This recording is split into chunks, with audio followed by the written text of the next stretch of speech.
warahmatullahi wabarakatuh. Sampurasun. Perkenalkan, nama saya Nada Aulia Fadilah dengan NPM 1850369 dari Program Studi Pendidikan Bahasa dan Sastra Indonesia, Fakultas Keguruan dan Ilmu Pendidikan Universitas Pasundan. Di sini saya akan memaparkan materi tentang sejarah bahasa Indonesia dari mata kuliah Analisis Penggunaan Bahasa Indonesia yang diampu oleh Bapak Dr. Denny Hermain MSN dan Bapak Tia Irawan SPD MAP. Materi yang pertama yaitu tentang 3 alasan mengapa kita harus bangga memiliki bahasa Indonesia. Yang pertama, bahasa Indonesia sebagai bahasa persatuan diraih dengan perjuangan. Mungkin tidak ada bahasa yang pantas menyandang predikat keren selain bahasa Indonesia. Mungkin hanya bahasa Indonesia, bahasa yang harus melalui perjuangan berdarah-darah untuk diakui sebagai bahasa nasional, bahasa resmi, dan bahasa persatuan. Tentu kita masih ingat, 92 tahun silam, tepatnya pada 1928, bangsa ini pernah bersumpah, berjanji terhadap Ibu Pertiwi, selalu menjunjung tinggi bahasa Indonesia sebagai bahasa persatuan.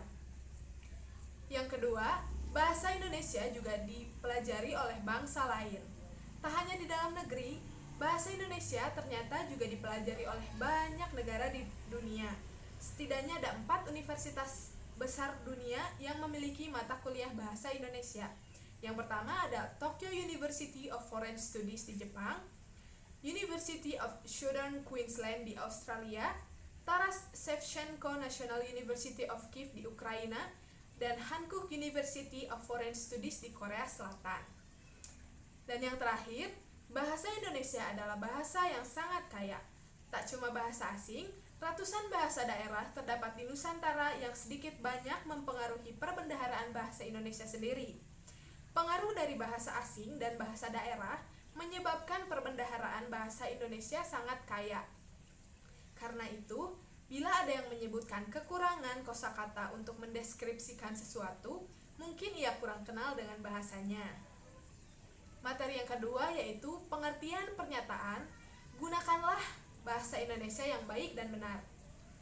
Bahasa Indonesia yang baik adalah bahasa Indonesia yang sesuai dengan tempat-tempat terjadinya kontak berbahasa, sesuai dengan siapa lawan bicara, dan sesuai dengan topik pembicaraan. Bahasa Indonesia yang baik tidak selalu perlu beragam baku. Yang perlu diperhatikan dalam berbahasa Indonesia yang baik adalah pemanfaatan ragam yang tepat dan serasi menurut golongan penutur dan jenis pemakaian bahasa. Adapun berbahasa Indonesia yang benar adalah bahasa Indonesia yang sesuai dengan kaidah yang berlaku dalam bahasa Indonesia. Dengan kata lain, pemakaian bahasa yang mengikuti kaidah yang dibakukan atau yang dianggap baku itulah merupakan bahasa yang benar. Jadi, terkadang kita menggunakan bahasa-bahasa yang baik, artinya tepat, tetapi tidak termasuk bahasa yang benar. Sebaliknya, terkadang pula mungkin kita menggunakan bahasa yang benar yang penerapannya tidak baik karena situasi mensyaratkan ragam bahasa yang baku. Maka anjuran agar kita berbahasa Indonesia dengan baik dan benar dapat diartikan pemakaian ragam bahasa yang serasi dengan sasarannya dan di samping itu kaidah bahasa yang benar. Mungkin segitu saja materi yang dapat saya sampaikan. Mohon maaf apabila banyak kesalahan dalam memaparkan materinya. Terima kasih. Wassalamualaikum warahmatullahi wabarakatuh.